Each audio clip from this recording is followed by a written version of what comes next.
Hello बच्चों, मेरा नाम है ममता हूँ। मेरे चैनल हिंदी पाठमाला विथ ममता में आप सभी का स्वागत है। आज मैं एनसीईआरटी क्लास 6 ये मल्हार एनसीईआरटी क्लास 6 का हिंदी टेक्स्ट बुक है मल्हार। टेक्स्ट बुक का नाम है मल्हार। इसका आज मैं चैप्टर का नाम है मातृभूमि। इसका आज मैं एक्सप्लेनेशन करूंगी। अगर फर्स्ट टाइम इस चैनल में आए हो तो हिंदी पाठमाला विथ ममता चैनल को सब्सक्राइब कर देना और इस वीडियो को भी लाइक और शेयर कर देना। तो चलो स्टार्ट करते हैं। मातृभूमि। मातृभूमि ऊंचा ऊंचा खड़ा हिमालय। ऊंचा खड़ा हिमालय मतलब ऊंचा ऊंचा मतलब हाइट में, टॉप में। खड़ा स्टैंड पोजीशन में खड़ा हुआ है।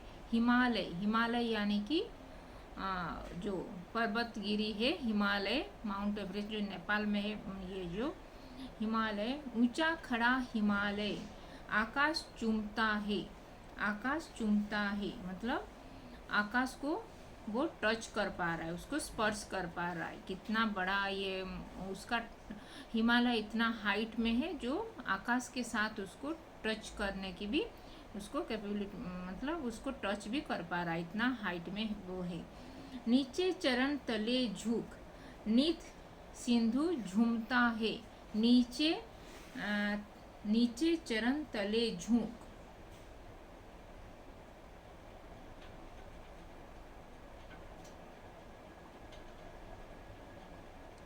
नीचे तले चरण झुक यानी कि सिंधु सिंधु यानी कि सरोवर, सागर। तो ऊंचा खड़ा हिमालय आकाश को छूता है।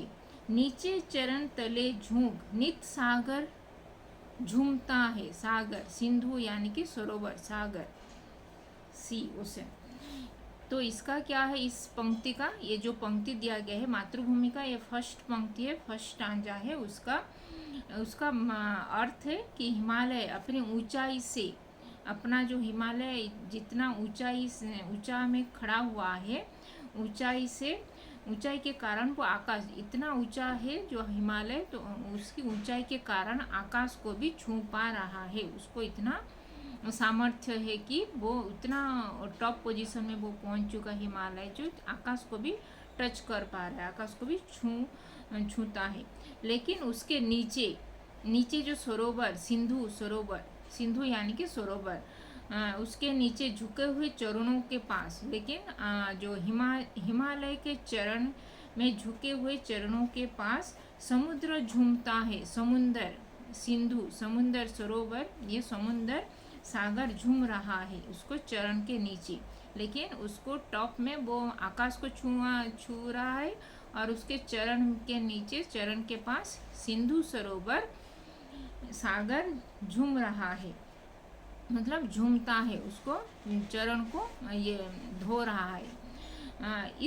इसमें प्रकृति की महानता, जैसे प्रकृति के जो महानता कैसे कि एक अद्भुत यहाँ पे दर्शाया गया है। हिमालय अपनी ऊंचाई के कारण आकाश को छू पा रहा है और आकाश को छूने की भी कोशिश कर रहा है, वो आकाश को छू रहा है, जबकि सागर उसकी महानता के कारण सक्षम झूमता और बह रहा है, उसके चरण के पास उसको बह रहा है। एक टॉप में है और एक बॉटम में है, लेकिन उनका कुछ भी ईगो यानी कि कुछ भी उनको घमंड नहीं आ रहा है कि उसका एक पोर्शन, एक हिमालय का एक चोटी को छू रहा है, आकाश को छू रहा है, और एक सागर, जो सागर सिंधु सरोवर जो हिमालय का चरण को भी वो चरण को छूकर झूम रहा है, झूम के बह रहा है, मतलब फ्लो कर रहा है। इसमें मानव जीवन में उच्चता मतलब ऊंचाई और आदर्श के जैसे विनम्रता हमको रहकर, ऐसे सामंजस्य, विनम्रता के सहित सामंजस्य हमको लेके चलना पड़ता है मानव जीवन में। जैसे कभी ऊंचाई में भी हमको कभी अपना विनम्र होकर ऊंचाई को भी ये कभी घमंड नहीं करना है कि हम टॉप में है, ऊंचाई में है, और कभी हमको नीचे भी अगर होंगे तो बॉटम में भी, तो कभी हम इसको भी मलान नहीं करेंगे कि हमको ये हम नीचे हैं बोल के। ऐसे मानव जीवन में उच्च आदर्श और विनम्रता के सामंजस्य को ये दर्शा रहा है। जैसे हिमालय आकाश को छू रहा है एक में, और सिंधु सरोवर हिमालय का पाद को, चरण को भी धोकर झूम के प्रवाहित हो रहा है। तो ये पंक्ति फर्स्ट पंक्ति का ये हुआ। अभी सेकंड पंक्ति जो है,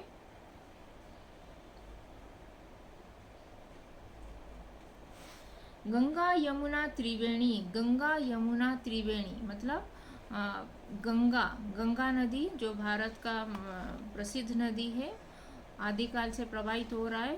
गंगा यमुना भी प्राचीन नदी है। त्रिवेणी, गंगा यमुना त्रिवेणी, त्रिवेणी संगम जो प्रयागराज में जो त्रिवेणी संगम होता है, वहाँ पे गंगा यमुना सरस्वती का जो त्रिवेणी तीन नदी का जो मेल होता है, अलकनंदा, जो यहाँ पे नदियों का लहर रही है, नदियाँ लहर रही है। ये तीनों नदी लहर लहर के प्रवाहित हो रहे हैं। जगमग छटा निराली पग पग छहर रही है। गंगा यमुना त्रिवेणी, नदियाँ लहर रही है, जगमग छटा निराली पग पग छहर रही है। तो गंगा यमुना त्रिवेणी गंगा यमुना त्रिवेणी, नदियाँ लहर रही है, जगमग छटा निराली पग पग छहर रही है। तो यहाँ पे तीन नदी यानी कि गंगा यमुना और सरस्वती नदियाँ अपने प्रवाह में लहराते प्रवाहित हो रहे हैं, बह रही हैं, प्रवाहित फ्लो कर रहे हैं, बह रही है। उनकी सुंदरता बहुत ही अतुलनीय है। मतलब उनका शोभा का, सौंदर्य का वर्णन करना मुश्किल है। वो अद्वितीय है, इसका कोई भी कंपेयर नहीं कर पाते। और हर कदम बहुत चमक रहे हैं। त्रिवेणी मतलब गंगा यमुना, ये तीन नदी त्रिवेणी संगम जहाँ पे बहुत चमक रहा है, वहाँ पे ये यहाँ पे सुंदरता और उनकी शक्ति का वर्णन किया गया है। गंगा यमुना नदी त्रिवेणी संगम में जहाँ पे वहाँ पे जो एकत्रित हुए हैं, वहाँ पे उनकी सुंदरता का, इन तीन नदियों का सुंदरता यहाँ पे वर्णन किया गया है इस पंक्ति में। और यहाँ पे जो प्रवाहित हो रहे हैं, हर जगह एक दृश्य, वहाँ पे एक दृश्य का उत्पन्न हो रहा है। जैसे कि प्रकृति की प्रकृति जैसे प्रकृति की जीवंत होके, प्रकृति जीवंत होके उसकी अद्वितीय सुंदरता यहाँ पे दर्शा रहा है प्रकृति का। ये तीन नदी का समाहार जहाँ पे त्रिवेणी संगम में, वहाँ पे प्रकृति जैसे जीवंता करके अद्वितीय सुंदरता वहाँ पे बखान कर रहा है, वहाँ पे दर्शा रहा है। तो ये सेकंड पंक्ति जो गंगा यमुना त्रिवेणी, गंगा यमुना त्रिवेणी, नदियाँ लहर रही है, जगमग छटा निराली पग पग छहर रही है। अभी मातृभूमि कविता का 3 नंबर, मतलब ये 3 नंबर पंक्ति स्टांजा है जो, वह पुण्य भूमि मेरी, वह पुण्य भूमि मेरी, वह स्वर्ण भूमि मेरी, वह जन्म भूमि मेरी, वह मातृभूमि मेरी। यहाँ पे पुण्य भूमि, स्वर्ण भूमि, जन्मभूमि, मातृभूमि। पुण्य भूमि, जन्मभूमि, मातृभूमि, पुण्यभूमि, स्वर्णभूमि, मातृभूमि, जन्मभूमि, मातृभूमि। यहाँ पे 3 भूमियों का यहाँ पे लिखा गया है। वह पुण्य भूमि मेरी, वह स्वर्ण भूमि मेरी, वह जन्मभूमि मेरी, वह मातृभूमि मेरी। मतलब जहाँ पे मैं ये जो अभी जो जहाँ पे मैं अभी करंट पोजीशन में जहाँ पे मैं हूँ, मतलब अभी जहाँ पे मैं खड़ा हुआ हूँ, अभी जहाँ पे मैं हूँ, अभी वर्तमान सिचुएशन में मैं जहाँ पे जिस भूमि पर मैं वर्तमान हूँ, खड़ा हुआ हूँ, यह भूमि मेरे लिए पवित्र है। पुण्य भूमि, पुण्य यानी कि पवित्र। यह वर्तमान जहाँ पे मैं हूँ, वर्तमान के लिए जहाँ पे भी जिस भूमि में खड़ा हुआ हूँ, जहाँ पे हूँ, जिस स्थिति में भी हूँ, यह भूमि जहाँ पे मेरा पैर जिस भूमि के ऊपर खड़ा हुआ है, उस भूमि पवित्र है, मेरे लिए पवित्र है वो भूमि, वह पुण्य भूमि है मेरे लिए।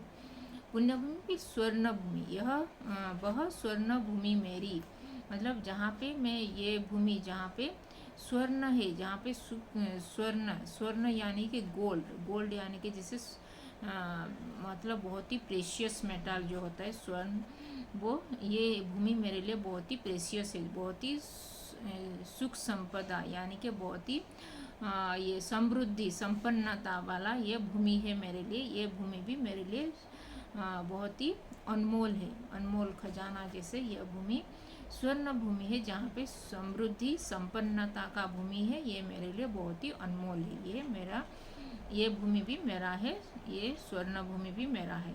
वह जन्मभूमि मेरी, और जहाँ पे मैं पैदा हुआ है, जिस भूमि पर मैं पैदा हुआ हूँ, मतलब जन्म लिया हूँ, जिस भूमि पर मैं जन्म लिया हूँ उस भूमि भी मेरा वो भूमि भी मेरा जन्मभूमि है, जहाँ पे मैं पैदा हुआ हूँ वो भी मेरा ही है, जन्मभूमि भी मेरा है। तो वह जन्मभूमि मेरी, जिस भूमि पर मेरा जन्म हुआ है वह भूमि भी मेरा है, वह जन्मभूमि भी मेरा है। फिर वह मातृभूमि मेरी, और जिस भूमि पर मेरा ये और जिस भूमि मतलब मातृभूमि मतलब जहाँ पे मेरा देश है, जिस भूमि मेरा ये देश है उस भूमि मेरा मातृभूमि भी मेरा है, वह मातृभूमि भी मेरा है, मतलब पुण्य भूमि भी मेरा है, स्वर्ण भूमि भी मेरा है, जन्मभूमि भी मेरा है और मातृभूमि भी मेरा है। वह पुण्य भूमि मेरी, वह स्वर्ण भूमि मेरी, वह जन्मभूमि मेरी, वह मातृभूमि मेरी।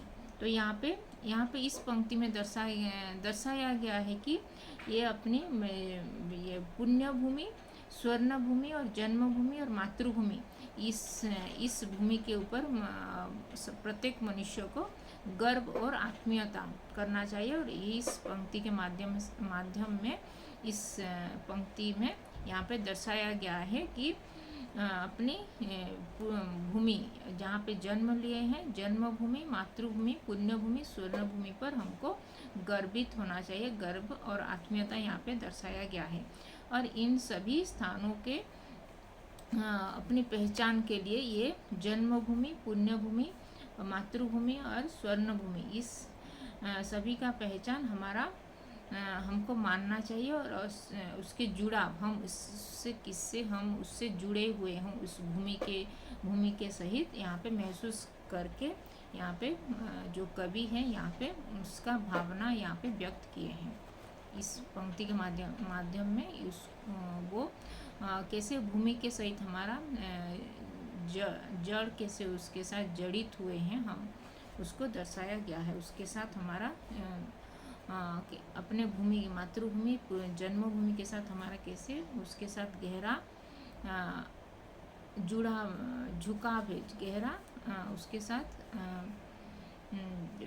मतलब इमोशन है उसको यहाँ पे दर्शाया गया है। उसके साथ भावना हमारा कैसे है, भाव कैसे है उसके जन्मभूमि, मातृभूमि के सहित, उसको यहाँ पे कवि यहाँ पे दर्शाए हैं। और फिर है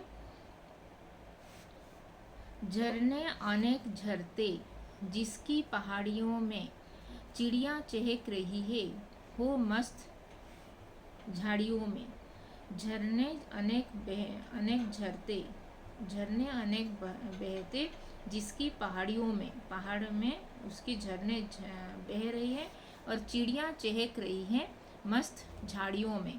यहाँ पे कवि कहा है कि पहाड़ में जैसे झरने झरझर के जैसे बह रहे हैं, और चिड़िया, जहाँ पे चिड़िया चहचहा रहे हैं, मतलब चहकते रहे, चिरपिंग साउंड करके वो चहक रहे हैं चिड़िया, और आनंद से भरी हुई यहाँ पे इस मस्ती में वो चिड़िया अपनी इधर उधर विचरण कर रहे हैं।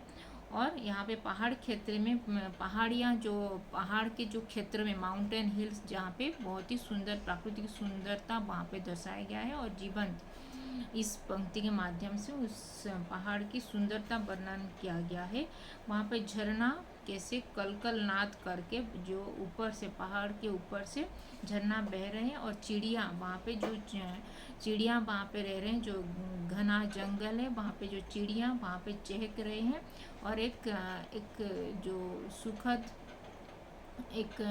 सुखद और आनंदमय जैसे वातावरण वहाँ पे निर्माण कर रहे हैं। वो चहकना, चिड़िया का चहकना, और जो कलकल नाद करके जो झरना वो पहाड़ के ऊपर से बह रहे हैं, ऊपर से बह के जो कलकल नाद कर रहे हैं, उसको भी जो सुनेंगे तो एक कुछ बहुत ही खुशी आनंद जो देता है। और चिड़िया का चहकना से अगर जंगल में जाने से, ऐसे जंगल में मतलब वो नेचुरल साइड में जाने से, नेचुरल सीन में जहाँ पे कलकल नाद करके झरना वो नेचुरल ऊपर से, ऐसे आर्टिफिशियल झरना की बात नहीं है, नेचुरल जो जहाँ पे झरना बह रहे हैं जंगल में, कहाँ पे माउंटेन हिल में, तो वहाँ पे जिसका जो कलकल नाद करके जो उसका जो एक म्यूजिक आता है, म्यूजिक कान में जैसे पड़ता है और चहकते रहे कुहू कुहू करके, जो